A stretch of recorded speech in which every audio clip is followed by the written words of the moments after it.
This hasn't been used in well over 300 years. It's what we call archaic.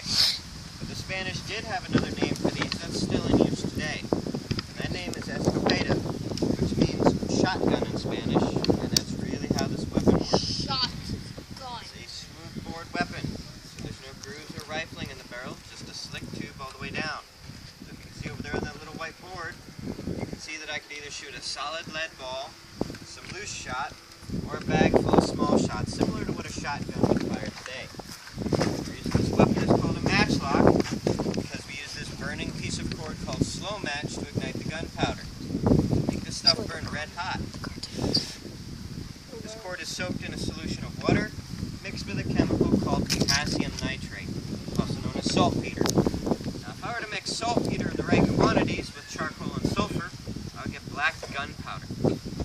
Saltpeter main accelerant in black gunpowder, and it burns very, very hot. So this cord is soaked in that solution and allowed to dry. And when it's lit, it'll continue to burn slowly at about a foot an hour, but very hot at about 1,000 degrees. Now the parts of these weapons are really quite simple. Keep in mind, this is an early firearm, and as such, there's just really not a whole lot to it. This is called the pan. Now the pan is made to hold a small amount of gunpowder for priming. Drilled into the barrel next to the pan, there's a small hole right here called the vent. The vent is what allows the fire from the pan to travel into the barrel to set off the main charge that will be inside. The part that holds the match is called the serpentine. Because to them it was shaped kind of like the neck and head of a striking serpent. And then finally, when I squeeze this long Spanish trigger, which is a descendant of the crossbow trigger, it lowers the head of that serpentine down to guide the burning match into the pan full of powder, causing the weapon to do some exciting stuff. I saw you flinch.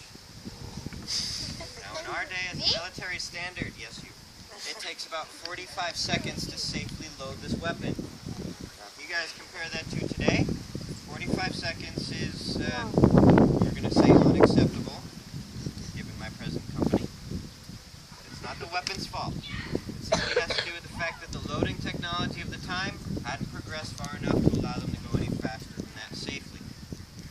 I begin with this priming flask. This is filled with very fine-grained gunpowder. The finer the grain the powder, the hotter and the faster it's going to burn, which is very important in this case because I'm using this as a priming charge. I pour that powder here into the pan.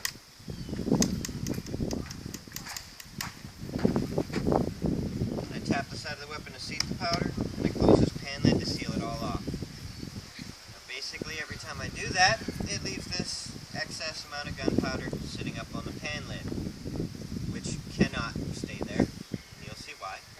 So to get rid of it, you simply knock it off the weapon, blow it off, and wipe off that pan lid. And the gun goes to rest, and I pick up this charging flask. Now this contains gunpowder that's coarser than the stuff that I just used to prime. And this is the gunpowder responsible for firing those bullets through the air. Now this spout is quite simply a powder measure. It gives me just the right amount of powder for a single shot every time. With my finger over the spout, I just turn the flask upside down, open it with a latch on it, allow it a couple seconds to fill up, close it, and now that spout is full of gunpowder that I pour down the barrel just like this. Now if I had either a bullet or a bag of shot, it wasn't glued to a board hanging out over there, now is normally when it would go down the barrel of the gun. But park management rather frowns on the use of live ammunition here. Apparently it's a liability issue, whatever that means. Like I do, yeah. But I do have to wad and compress the charge in the barrel, otherwise it won't do much of anything at all. For that, we use this stuff right here. Same thing the Spanish started using when they arrived here and found this stuff hanging from the branches of trees all over the place. What do you call it? Moss. What kind of moss? Spanish. Spanish moss. That was the name given to it by the English to directly insult the Spanish. They're basically calling the Spanish a fungus for all they knew about this stuff back then. But during this time in the 16th century, the Spanish have someone else in mind that they want to insult. Now it's a closer neighbor of theirs that they liked a lot less over in Europe. You know who they are? Shout it out, it's okay. That's right, the French. So the Spanish actually called this stuff barba francesa, French beard. It looks like the long, gangly beard of a feeble old man who can't fight. And that's just the message they wanted to send all the Frenchmen.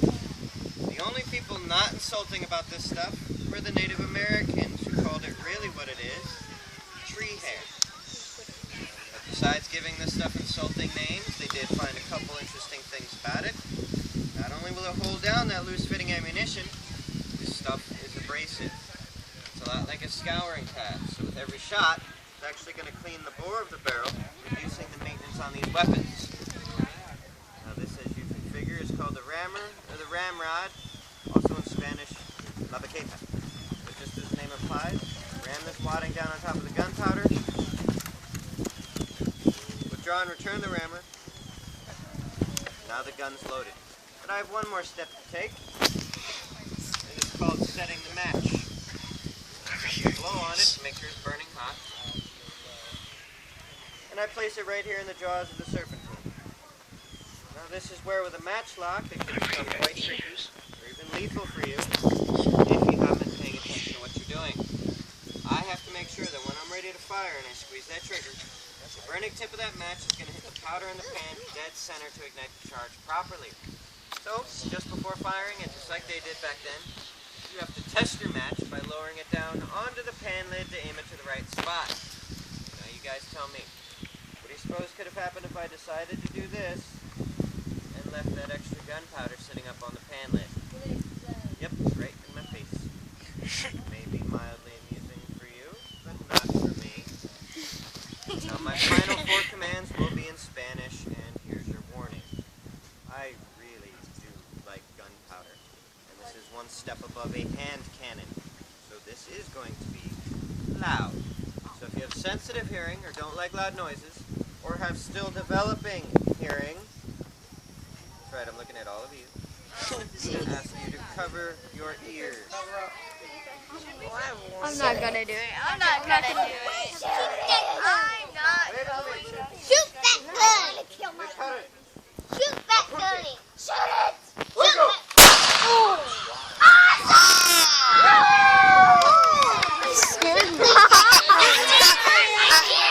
That did not. I know, but it made me awesome. What in the do it again! Do it again! Do it again! Do it again! Do it again! I can only do this. I'm my ear hurts. Another half hour. Do it again! Do it in another half hour! Thank you.